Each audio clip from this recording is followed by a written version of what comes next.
द्रोणाचार्य के शिष्य हैं। किसी ने हमारे गुरुकुल ध्वस्त कर दिए। हमने एक प्राणी के विशाल पद चिन्ह भी देखे। क्या आप बता सकते हैं वो पद चिन्ह किसके हैं? वो तो वनपाल। खड़े चलो अंदर।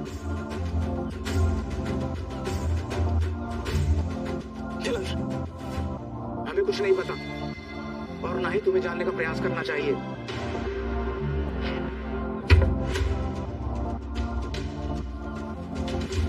उस बालक ने अभी वनपाल कहा। कौन है ये वनपाल? ये बात यहाँ नहीं, कहीं और चलकर करते हैं। चलो।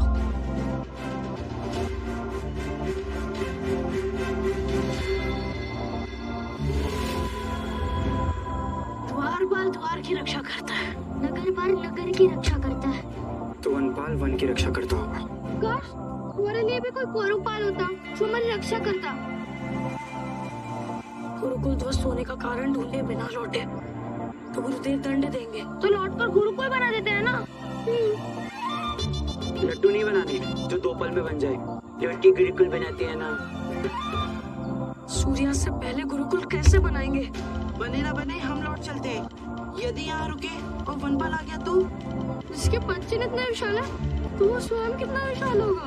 वनपाल वन की रक्षा करता है तो संभव है कि उसी ने हमारा गुरुकुल तोड़ा। ये चेतावनी देने के लिए कि वन में हमारा स्वागत नहीं है। तो हम अपना स्वागत कहीं और करा लेंगे। यहाँ से चलते हैं ना। यदि हम लौट कर वापस गए तो हम गुरुदेव की दृष्टि से गिर जाएंगे। गए तो गिर जाएंगे, रुके तो उड़ जाएंगे। ऐसा कुछ नहीं होगा, वनपाल को ढूंढेंगे। किंतु कैसे? वनपाल हमारा बंधु तो है नहीं कि हम उसे बुलाएंगे और वो आ जाएगा। क्या पता आ जाए। पुकार के देखते हैं।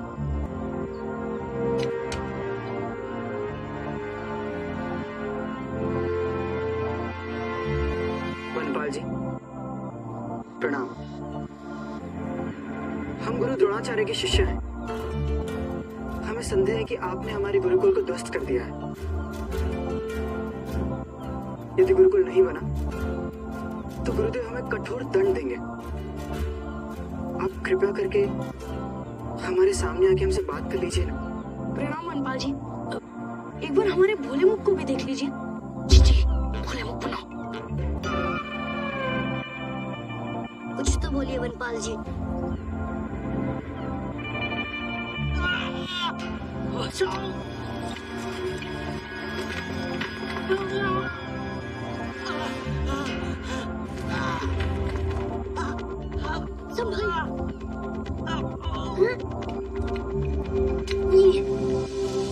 ये तो सर्वनाश है। हमें विश्व को आगे बढ़ने से रोकना होगा। भीम भैया, आप इनका पाँव पकड़िए। नहीं भीम भैया, दुर्योधन भैया आप पाँव पकड़िए। मैं क्यों? क्योंकि भीम भैया के अंदर राक्षस हाथियों का बल है। पाँव दब गया तो टूट जाएगा।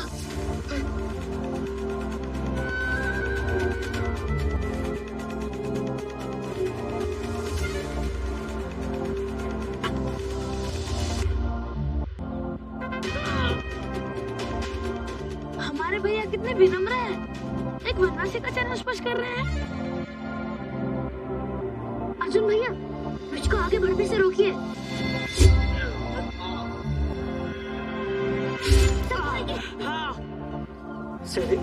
सर्वगंधा और निर्गुंडी के पत्ते ले आओ। जी भैया। शीघ्र। ध्यान से आराम से। दुशासन भैया, तो पत्थर ले आइए।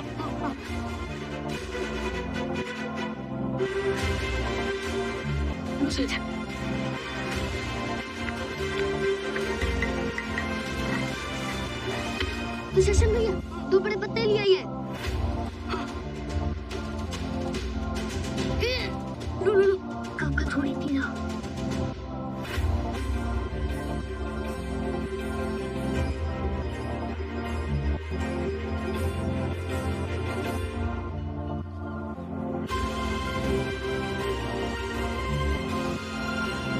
आपका सर्वनाश कल तक ठीक हो जाएगा काका।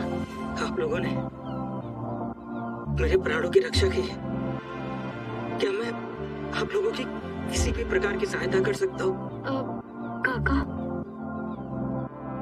बस इतना बता दीजिए कि वनपाल है कौन? वनपाल वनपाल वनपाल वनों का रक्षक है। क्या आप लोगों ने वन को किसी भी प्रकार की हानि पहुंचाई है? जी नहीं, हम तो मात्र वन में हमारा गुरुकुल बना रहे थे, किंतु किसी ने उसे ध्वस्त कर दिया। और हमें संदेह है कि ये कार्य वनपाल का है, इसीलिए हम उसे हमारे गुरुदेव के सम्मुख ले जाना चाहते हैं ताकि हमें दंड न मिले। बालको, तुम लोग लौट जाओ। हम बिना वनपाल के गुरुकुल नहीं जा सकते।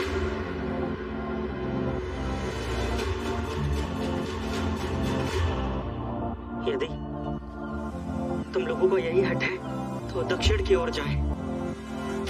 संभव है वहां पर आप लोगों को वनपाल जरूर मिल जाए। हमें सूर्यास्त से पहले वनपाल तक पहुंचना होगा। ये सूचना देने के लिए धन्यवाद काका। धन्यवाद काका। अब अपना ध्यान रखिए।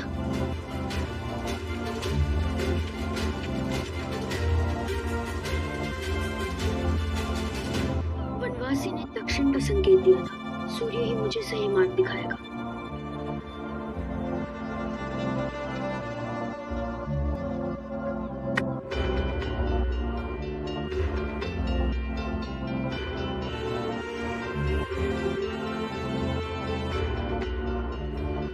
दक्षिण उधर है।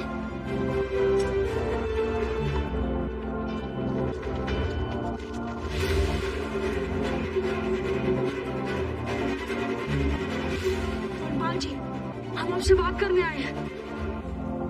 वनपाल जी सामने आ जाइए, हमें अपने गुरुदेव को उत्तर देना है।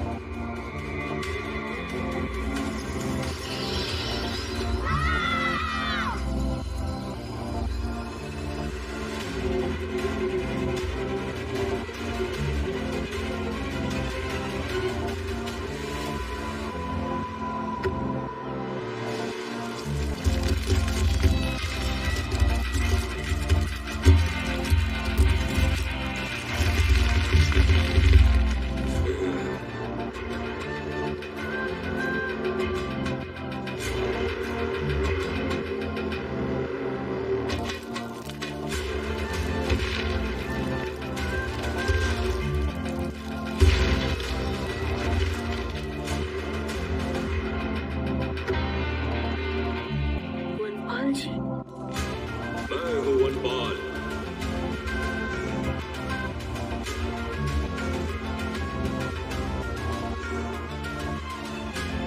न वन को शस्त्र अच्छे लगते हैं,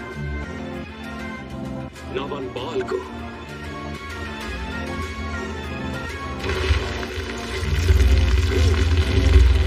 हमारे शस्त्र कहाँ गए? हमारे हथियार अचानक कहाँ गायब हो गए? ये कैसे हुआ? हमें कुछ मत कीजिएगा, हम वृक्ष का बहुत सम्मान करते हैं। हम दातुन तक नहीं तोड़ते, हम अपने दांत सड़ा लेंगे किंतु किसी वृक्ष को कष्ट नहीं पहुंचाएंगे। मैं हस्तिनापुर का राजकुमार दुर्योधन तुम्हें ये उत्तर देने के लिए आदेश देता हूँ कि तुमने हमारा गुरुकुल क्यों तोड़ा।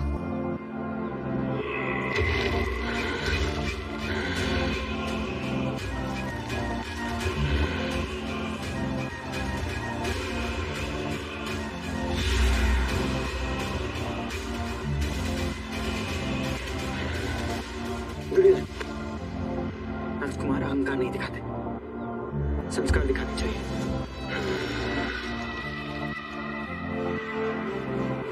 अपने अनुज की ओर से मैं आपसे क्षमा मांगता हूँ। ये आदेश नहीं है। तो क्या जिज्ञासा है? जी नहीं, प्रार्थना है।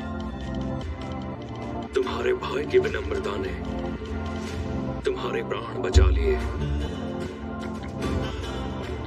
अन्यथा अब दुर्योधन भैया को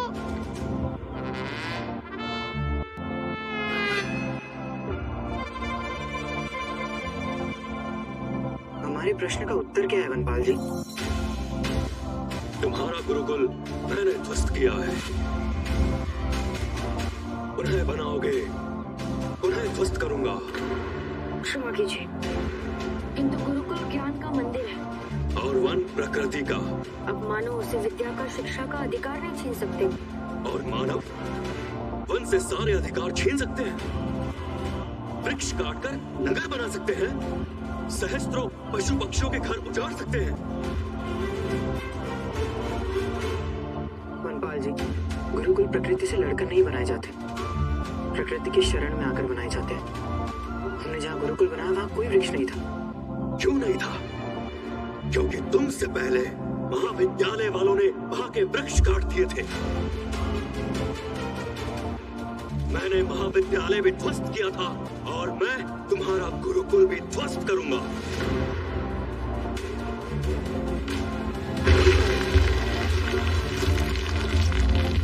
वन की रक्षा वनपाल का धर्म है। किंतु ये वन हस्तिनापुर की सीमा में आता है, इस पर हमारा अधिकार है।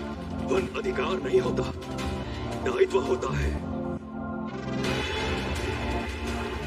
मानव समझते क्यों नहीं कि वन जीवित रहेंगे तभी नगर जीवित रहेंगे। तुम बालक हो, इसीलिए तुम्हें लौटने का अवसर दे रहा हूं। तुम हमें भयभीत नहीं कर सकते वनपाल।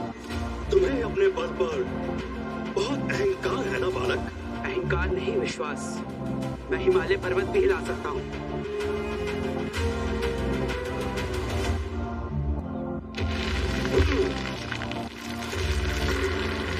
पाँव हिलाकर दिखाओ।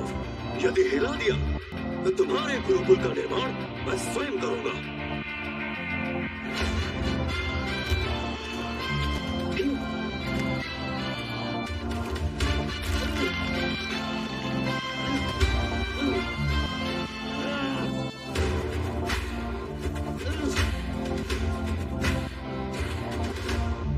ये कैसे संभव है? मेरे अंदर 8 सहस्त्र हाथियों का बल है। मेरे अंदर प्रत्येक वृक्ष की दृढ़ता है, प्रत्येक जड़ का संकल्प है, प्रत्येक प्राणी की शक्ति है। तुम्हारे 8 सहस्त्र हाथियों का बल यहाँ पर धूल बराबर है बालक। तुम्हें अभी जीवन में बहुत कुछ सीखना है।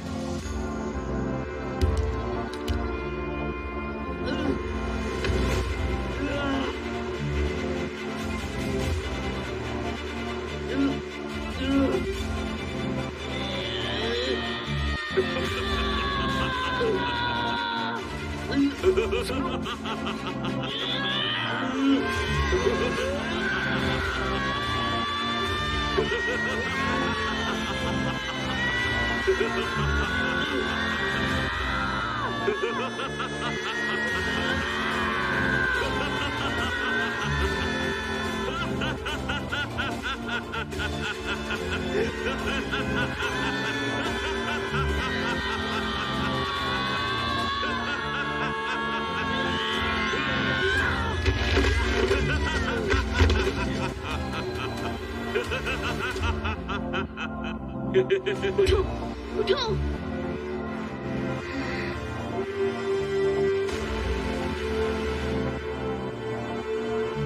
मनुष्य को प्रकृति की प्रत्येक शक्ति के सम्मुख नतमस्तक होना ही पड़ता है, चाहे वो वर्षा हो, धूप हो या आप हो। अब कृपया करके हमें बताइए, हमसे जो अपराध हुआ हम उसका निवारण कैसे करें? वन मानव की आवश्यकता पूरी करने के लिए, उसका लोभ पूरा करने के लिए नहीं। मानव भूल जाते हैं कि पृथ्वी मात्र उन्हीं की नहीं, पृथ्वी पर उपस्थित प्रत्येक जीव की है। गुरुकुल बनाते हुए तुम सब भी भूल गए कि वहां तुम्हारे सिवा और कोई भी रहता है। पशु, पक्षी, वृक्ष, वनस्पति।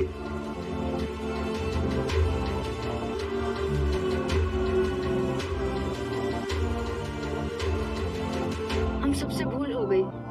हमें वन की शरण में आने की अनुमति दीजिए। हम बिना एक भी वृक्ष काटे गुरुकुल बनाएंगे। अनुमति नहीं मिलेगी। गुरुदेव के दिए कार्य पूर्ण करने में हम असफल रहे। हमसे भूल हो गई और हमें यहाँ आने की अनुमति भी नहीं थी। तुम्हारे पास यहाँ से जाने की भी अनुमति नहीं है। मैं तुम्हें लौटने नहीं दूंगा।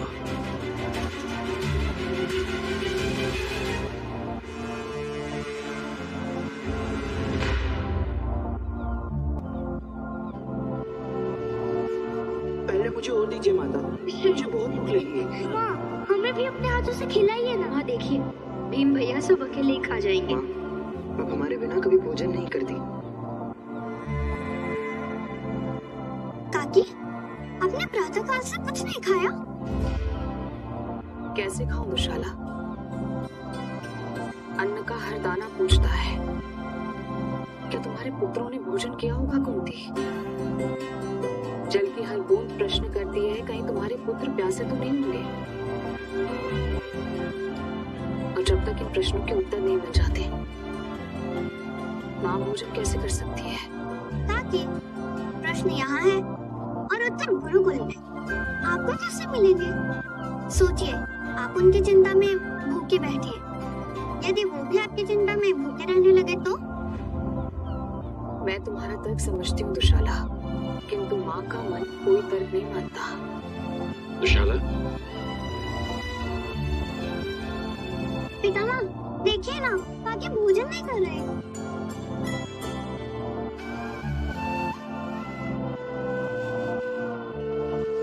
भोजन करने के लिए तन और मन दोनों का एक ही स्थान पर होना आवश्यक होता है।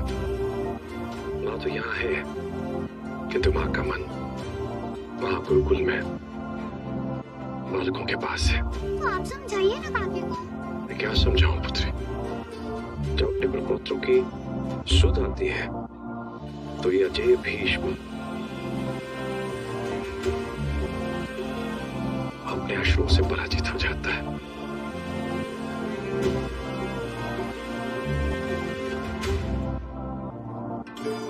लो, यहाँ तो सारे के सारे रोने वाले हैं। अब मुझे बड़ी दादी बनना पड़ेगा। शिक्षा ग्रहण करने के लिए बालकों को घर छोड़ के जाना ही पड़ता है। समझ गए दादी माँ, समझ गए। तो दुखी क्यों है? इस दुख को दूर करने के लिए कुछ कीजिए ना पितामह। पितामह, आज प्रातः ही ऋषि धौम्य अपने कुछ बाल ब्रह्मचारी शिष्यों के साथ हस्तिनापुर पधारे हैं। वे बालक भोजन करने के पश्चात ही आगे की यात्रा आरंभ करेंगे। तो उन्हें यहीं बुला ले। उन्हें अपने हाथों से भोजन कराऊंगे तो लगेगा अपने पुत्रों को भोजन करवा रही है ना पितामह? ममता अपना पराया नहीं जानती। दूसरे बालकों को खिलाकर भी माँ को वही संतोष मिलता है जो अपने बालक को खिलाकर मिलता है। आचार्य धौम और उनके शिष्यों को सादर आमंत्रित किया जाए।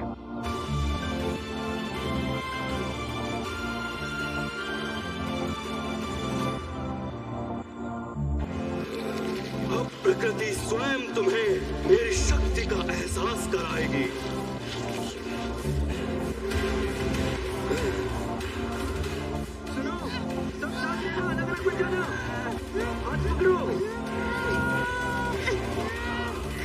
हमारे कारण वो हिरण कष्ट में है। शीघ्र जी भैया।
स्वयं भयभीत है। चलो।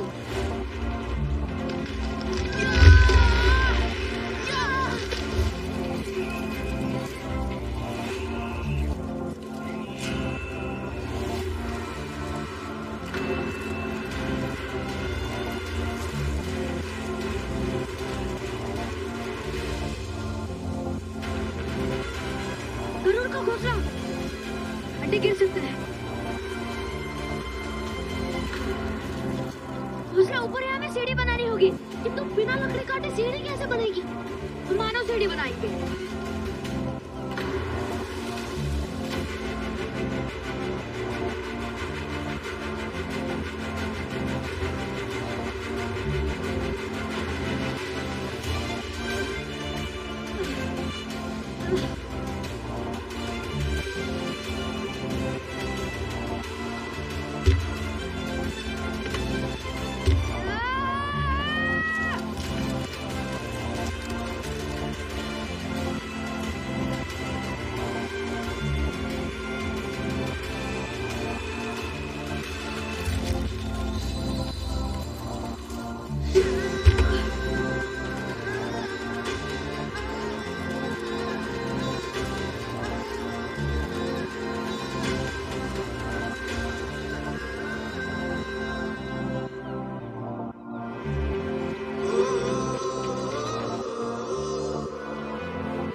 अंडे बच गए।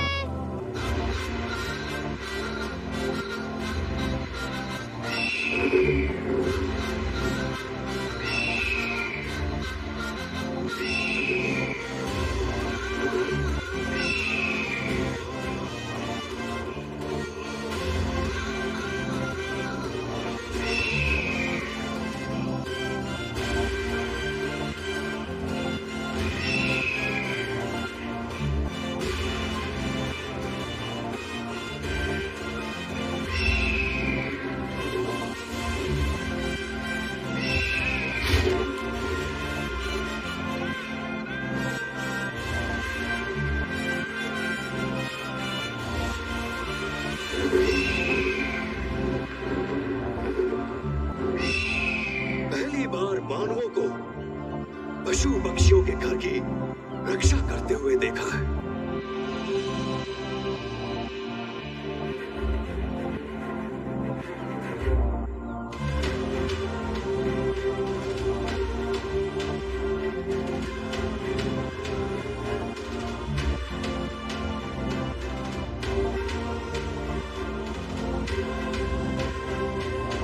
वनपाल जी, सारे मनुष्य एक जैसे नहीं होते। मैं और मेरे भाई वन में ही बड़े हुए। वृक्ष और प्रकृति हमारे लिए पूजनीय है। वनपाल जी, क्या आप हमें वन में शरण लेने की अनुमति देंगे?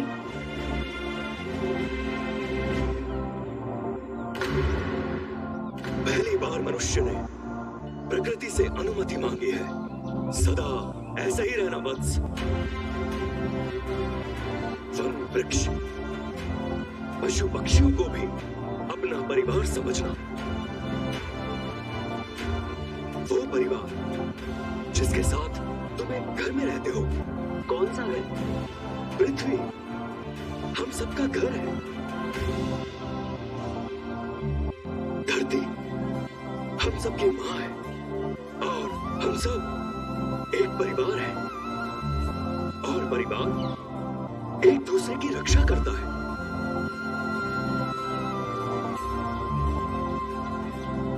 अपने लाभ के लिए एक दूसरे को काटने का पाप नहीं करता। मैं तुम्हें गुरुकुल बनाने की अनुमति देता हूं,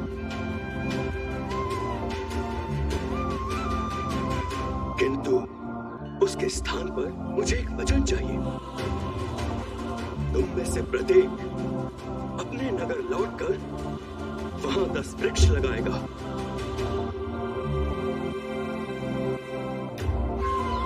हम वचन देते हैं, हम कभी इस वन के जनजीवन को कष्ट नहीं पहुंचाएंगे और नगर जाकर 10-10 वृक्ष भी लगाएंगे।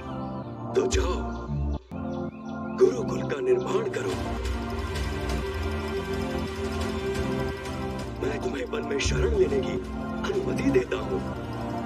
धन्यवाद वनपाल जी।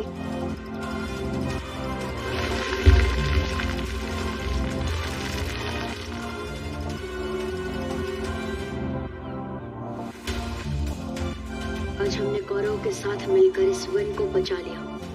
यही हमारी सबसे बड़ी विजय है। काश आज पितामह यहाँ होते, हम 105 भाइयों को देखकर कितना गर्व करते। शिष्य को सदैव इस बात के प्रति कृतज्ञ रहना चाहिए कि गुरु ने उसे अज्ञान के अंधकार से निकालकर प्रकाश की ओर अग्रसर किया। गुरु का आदर केवल शिक्षा काल तक नहीं बल्कि जीवन के अंतिम क्षण तक अनिवार्य है।